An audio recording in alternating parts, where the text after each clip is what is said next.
From the Cronkite studios in downtown Phoenix, this is Cronkite News. Advocates for gun reform and school safety measures have made their case. Now Governor Ducey takes to Twitter to respond. The University of Arizona Medical School hosted a grand event to find out where the doctors of tomorrow will go for their first residency. And the Arizona Cardinals officially have a new quarterback. Detail on Sam Bradford's deal and his health as he takes the helm for the Cards. Cronkite News starts now. Good evening and welcome to Cronkite News on Arizona PBS. I'm Alexis Burdine. And I'm Chaz Frazier. Thank you for joining us. After a long week of debate over Arizona gun laws and the safety of our state school children, Governor Doug Ducey is sounding off. Cronkite News reporter Gabriel Gamino is tracking the latest in the broadcast center. Governor Doug Ducey spoke out about gun safety in our state on Twitter last night and continued this morning, just 2 days after students across the state walked out of school and held a sit-in at his office in support of gun reform. In the 12 tweets that Governor Ducey posted, he made sure to make several things clear. First, that he was meeting and listening to Arizonians about the issue. He also highlighted the priorities he's heard, which include increased mental and behavioral health resources at schools, restricted access to weapons for individuals who pose a danger to themselves or others, increased school resource officers and law enforcement presence at schools, closing loopholes, and enhanced background checks. He also assured Arizonians that his office is, quote, building an aggressive plan to address issues around school safety, and emphasized his desire for Arizona to lead the nation in a bipartisan manner. He went on to criticize Arizona's system used for background checks. I reached out to his office for a comment, but was not contacted back. Next week, students will rally once again on March 24th at the state capitol. In the broadcast center, Gabriel Gamino, Cronkite News. Senator Jeff Flake isn't running for re-election here in Arizona, but he's keeping his options open for a potential bid for president. Flake spoke this morning at the Politics and Egg series in New Hampshire. It's long odds for me. I'll be content to do something else. But I hope that somebody out there reminds Republicans, because I think Republicans are wanting to be reminded of what it means to be a conservative. Flake is critic of the president and says there needs to be a Republican challenger to Trump in 2020. The Politics and Egg series is also a necessary stop for presidential hopefuls. Authorities say there could be more fatalities beyond the 6 deaths already confirmed in the collapse of a pedestrian bridge at Florida International University in Miami. It's expected that additional victims will be found once the concrete structure is removed. The bridge had been put to a stress test and the cables were being tightened when it fell. The $14 million pedestrian bridge was supposed to open in 2019. The bridge connected the campus of Florida International University with a small community nearby. The National Transportation Safety Board is investigating. Cronkite News reached out to the Arizona Department of Transportation to ask about the latest report on the structural integrity of our state's bridges. Spokesman Doug Nitzel told us there are no ADOT bridges that have been constructed using the same method that was used in Florida. According to the latest report from the U.S. Department of Transportation, Arizona has 8,289 bridges, both federally and state maintained. Of those, 205 were rated structurally deficient last year. Pima County was home to 39 bridges with that low designation, the most in any Arizona county. Cronkite News will take a closer look at those bridge ratings in the days ahead. The Grand Canyon is now at Level 3 conservation after a break in the Trans-Canyon waterline. Under Level 3 water restrictions, camper services and RV dump stations will be closed. This is in addition to the restrictions already in place, which require only disposable dishes and low water use methods. 2 carcasses of Mexican gray wolves have been sent to Oregon for examination. The animals were found dead last month in Arizona. Cronkite News has been tracking efforts to reintroduce the endangered species. One of the wolves was reported to be traveling alone in the Apache Sitgreaves National Forest. The other was spotted in January near the same forest.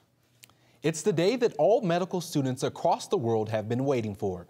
The University of Arizona College Medicine Phoenix celebrated their residency match results.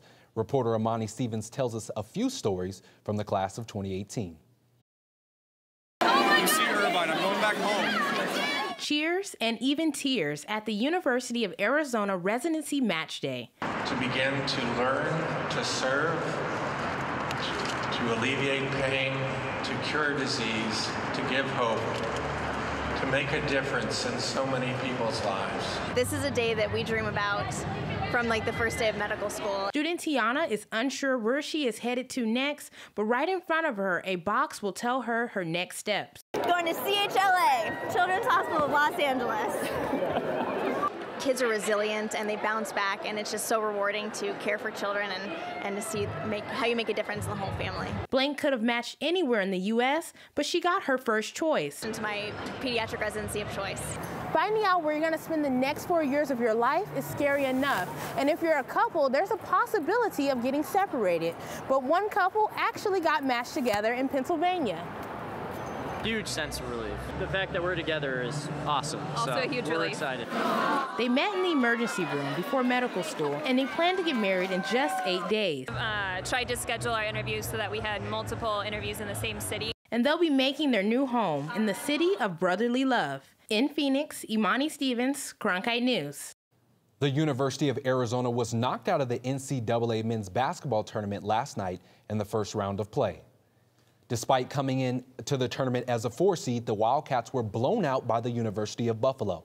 This loss comes one night after ASU's loss to Syracuse for their tournament spot. And Sam Bradford officially signed a 2-year contract today to become the Arizona Cardinals' newest starting quarterback. Bradford was the #1 overall pick in the draft in 2010, but he's been plagued by a few injuries. Bradford passed a physical and says his knee is feeling good. His deal is reportedly worth $20 million this season. A community in the East Valley is bringing a whole new meaning to sustainable living. Coming up on Cronkite News, how EcoVillages are changing the way of life for some Arizonans. And how nice will it be on St. Patty's Day? I have your forecast coming up next. I'm Judy Woodruff, anchor and managing editor of the PBS NewsHour. The journalists of tomorrow face a fast-changing media landscape, but quality news remains vitally important to our communities, our country, and our world. At ASU's Walter Cronkite School of Journalism and Mass Communication, students learn solid, reliable reporting, holding the powerful accountable, and rebuilding the public's trust. The Cronkite School and Arizona PBS, preparing the next generation for a stronger future of journalism. As journalists at Cronkite News, we report on stories that matter to you by focusing on the local impact. We dig deeper and work tirelessly to keep you informed. Live in Wickerburg. Live in Los Angeles. In Cleveland. In Washington. In Louisville. From Jerusalem. Live in Philadelphia. From around the world to right here in Phoenix. At Cronkite News, we report the facts and stick to the truth.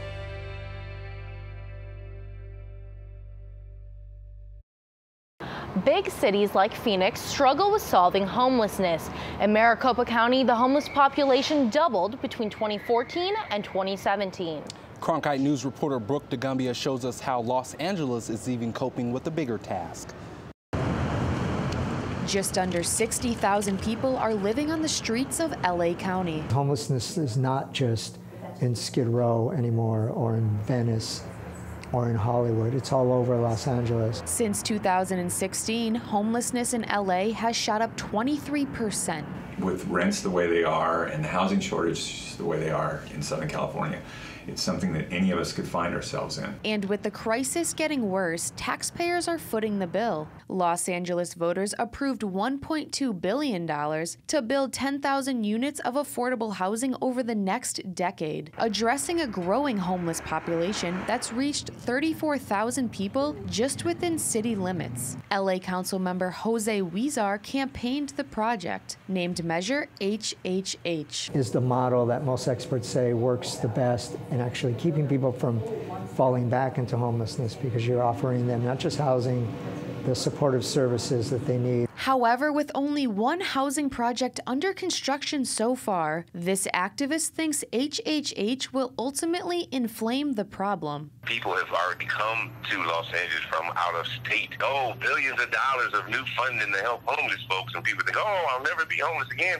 That's where the action. Let me go to Los Angeles and get housing. General Jeff also says this plan will not lead to a permanent solution. Why come up with a solution for 8,000 to 10,000 people when you got nearly 60,000 people that are homeless? After 10 years, there'll be zero reduction in homelessness, so that $1.2 billion is actually going to evaporate. Despite some of the skepticism, Councilmember Weezer has also created another side project to help combat homelessness one donation at a time. This homeless donation meter was installed this month in Grand Park, located in downtown Los Angeles. It works exactly like a regular parking meter, accepting coins and credit cards, except this money goes towards helping the homeless on Skid Row. So this by no means is the answer to homelessness. It's just another tool to create that dialogue. There will be a total of 6 meters scattered around downtown Los Angeles in the coming months. A small measure, but one that is welcomed by a city that is struggling to deal with its homeless population like never before. Gosh, I can't even imagine it's a crisis now, but it would be a catastrophe if we didn't have that support. In Los Angeles, Brooke DeGumbia, Cronkite News. Here in Arizona, some communities push for a more sustainable lifestyle. Wind Spirit is just one of nearly a dozen registered eco-villages in our state. Reporter Abdul Jimenez takes us there. Hidden away from society more than 20 miles away from Globe, you don't find much out here except for nature and a small community of homes. Welcome to Wind Spirit. People are kind of looking for alternatives, and this is just one of them. I think, and especially it seems like since last year, the volume of people inquiring is like doubled. Don Clark runs Wind Spirit, a community of about 20 residents. He has been here since its creation more than 20 years ago. People want something different. Resident Breezy Wilson moved from Southern Illinois to have a first-hand experience in an eco-village. We get to help one another, and life's becoming more and more difficult, and lots of hardships, and this way we can all come together and kind of help one another. But one of the most interesting things about Wind Spirit is its bus village. Every one of these RVs and buses, people drove here and lived here, but then they stopped working and they just left them here. So we kind of turned them into, they're comfortable little spaces. Clark hopes to attract more visitors looking for a more simple way of life. If life is about something, it's about getting along with people. Because I certainly don't see it's about wealth accumulation or any of those other kind of superficial things. From Wind Spirit, Abdel Jimenez, Cronkite News. Well, it's a gorgeous day here in downtown Phoenix. Absolutely it is. Matt Kling, what will our weather be this St. Patrick's weekend? Well, guys, today we reached about the high of 75 degrees here in the afternoon. A little bit under average for this time of year, but it still feels really good outside. And if you step out tonight, maybe go to a concert, maybe go get some dinner. We'll be in the 70s early on in the evening, but it will drop into the 60s. Grab your favorite sweatshirt or whatnot. And then tomorrow, St. Patty's Day, wonderful day outside. It will be 71, sunshine in the afternoon, but Sunday, it will be sunny as well. But Saturday night into Sunday, there is a chance of rain. Look out for that if you're maybe going out to church on Sunday morning, about 20% chance. And that will drop the temperature up to only a high of about 67. But as we head into your work week, your first week of spring, temps will get back up into the 80s. From the Cronkite Weather Center, I'm Matt Kling. Stay tuned here on Arizona PBS. Our top social stories from this week are coming up. For top stories anytime, go to cronkitenews.azpbs.org. Have a good evening.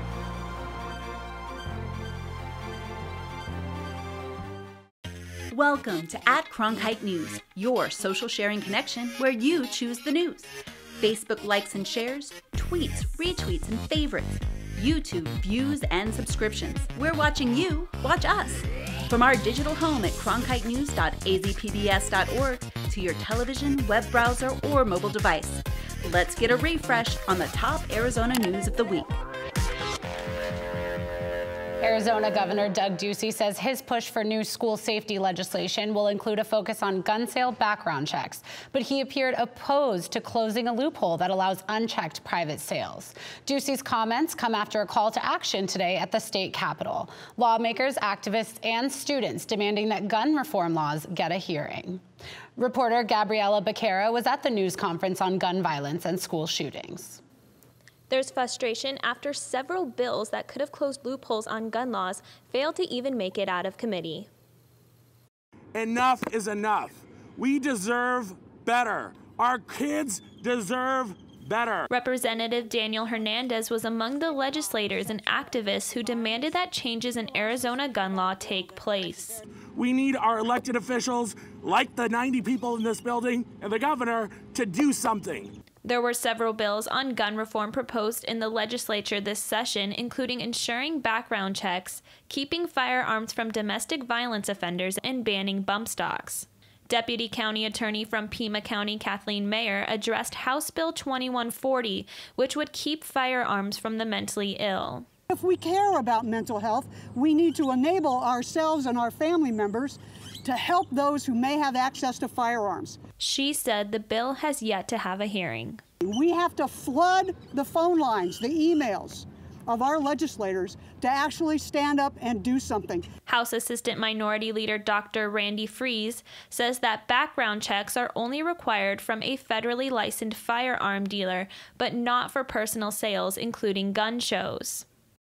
We need a system of comprehensive background checks that protects our public and makes it incrementally more difficult for someone who should not have access. President-elect of Arizona School Boards Association, Lawrence Robinson, says there are simple solutions that can be made to change the gun violence taking place. Do what's right and have a balanced approach to ending gun violence so that your kid isn't the victim. And let's finally move past this issue. Junior at Mountain View High School, Jordan Harb, says he speaks on behalf of the 1 million students enrolled in Arizona schools. We'll march because there are 2,200 shootings in Arizona every single year, yet we lack basic universal background checks or concealed carry permits. March 14th has been declared National Walkout Day, and Harb says Brophy, Apollo, and Willow Canyon are just a few of the high schools that will be participating. Students on spring break will be headed to the Capitol to meet with legislators. At the digital desk, I'm Gabriela Becerra, Cronkite News. A community meeting at Northern Arizona University is set for tonight after a day of action for students and Flagstaff. That's where Cronkite News reporter Nicole Gutierrez joins us live. Nicole? Here in Flagstaff, some high schools walked out to join today's movement. But at the Flagstaff Arts and Leadership Academy, high school students walked out and stood for 17 minutes behind 17 chairs as a call for action. Flagstaff Arts and Leadership Academy took a stand on gun control, even before walking out. There's something about seeing an installation piece like the one out front that had an emotional impact beyond what I felt as a teacher in a while about these shootings. At 10 a.m. this morning, more than 200 students walked out of their class to stand behind 17 chairs with flowers and candles to remember the Parkland victims. As a teacher, I feel like the student voices are the voices that need to be prioritized. The walkout was led by senior Elizabeth Whiteman in hopes of putting an end to what she calls the normalization of school shootings. I hope that it receives some sort of acknowledgement from our representatives. At least start talking about taking some sort of action instead of just mourning and acting like it's just sort of a natural occurrence. Wyman says that the shooting that happened in Florida has inspired them to think about what it means to be part of a community. So even though I'm leaving and I'm graduating in just a few months, this school has been so important to me. You know, you owe something to the communities that brought you up to protect them and make sure the people who are left there that you're leaving behind are left behind in a safe place. Rape, Economic struggles and physical health concerns are just some of the reasons why a woman could seek an abortion.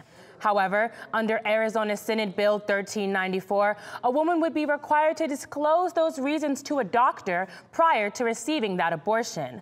Reporter Sydney Eisenberg was at a Planned Parenthood press conference and shows us how the organization believes this bill could actually harm Arizona women. I would have gone home and tried to figure it out on my own. I would not have stopped until I was no longer pregnant. Serena Knierim received an abortion from Planned Parenthood. Her reason for the abortion? She says it's none of your business. However, under Arizona Senate Bill 1394, doctors would be required to ask women their reason for their abortion. The questions pretty much put the government between you and your doctor and ask really invasive questions about the reasons of why you're seeking the abortion care procedure you've already decided on. According to the bill, some of the reasons for an abortion would include economic reasons, relationship issues, if the pregnancy was a result of rape or incest, or if the woman does not want children at this time. Under the list of reasons, the woman could refuse to answer. However, Knierim says this could cause women to distrust their doctor. The right to refuse, is coupled with its own agenda. But Kathy Herod from the Center for Arizona Policy thinks this bill will make it easier to acquire data about abortions in our state.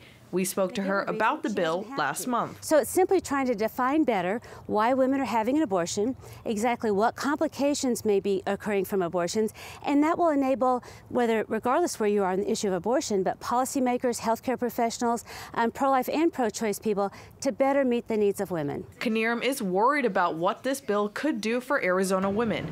If she was asked for a reason, it could have had deadly consequences. Bills like this, when presented to scared people, they can really do a lot of harm. I don't know that I would be alive today. I would have walked out, gone home, tried to research, and possibly harmed myself because I was not going to be pregnant for a second time. In Phoenix, Sydney Eisenberg, Cronkite News. The bill was passed by the Senate and House Federalism, Property Rights, and Public Policy Committee. It's scheduled to be heard by the House Judiciary Committee tomorrow. According to Men's Health magazine, the multi-billion-dollar fitness industry is currently experiencing an explosion of growth. Reporter Tim Johns recently sat down with Mesa fitness guru Brenton Simmons to see why his desire to get into the industry professionally has been driven by reasons much deeper than money. The lower half of my heart just completely shut down and caused me to have heart failure for almost 2 full minutes. At 18 years old, Brenton Simmons was undergoing surgery to try to fix his heart when suddenly it stopped. Simmons has Wolff-Parkinson-White syndrome, a congenital disorder that causes problems with the electrical system of the heart. I didn't really know how to scientifically explain it, but they said call it a miracle, call it whatever you want, but basically it started beating again on its own. Doctors told Simmons never to work out again. But Simmons felt that he was given a second chance at life and wanted to help others get theirs too. So he decided to turn his passion for healthy living into a career and founded Lifted Lifestyle, his own fitness supplement and lifestyle brand. Even though I couldn't ever make sense of why all that was going on in my life, I knew I probably wouldn't have the answer as to why, but I knew that the best thing I could do would be to take the bad that was in my life and try to help other people for good. Lifted Lifestyle has turned into a success, but with the fitness supplement industry projected to grow to $11.4 billion by 2025, according to Business Insider, Simmons certainly isn't alone. However, it's his character that his supporters say will help him take the company to the next level. I see a man of principles and values, and this is a business that oftentimes is rife with, I'd say, everything from sort of outright fraud to, I would say, quasi-unethical practices. And so I know with Brenton, he's a commitment to quality, to truthfulness, to honesty. And despite his success, Simmons says that he works hard to make sure that some things in the company will always stay the same. We have to make sure that we never lose sight of why we started this company in the first place. A source for inspiration. In Mesa, Tim Johns, Cronkite News. Now, here's an @Cronkite News pick of the week, a favorite from the Cronkite News staff. Have you ever wanted to pet an African porcupine or cuddle with some brush-tailed beddings? Reporter Olivia Richard visited one Tucson petting zoo where children and families are getting up close and personal with some endangered species. My parents run the place. We have so many animals. We actually have more than 150. We counted them once. At first glance, Funnyfoot Farm might seem like just another petting zoo.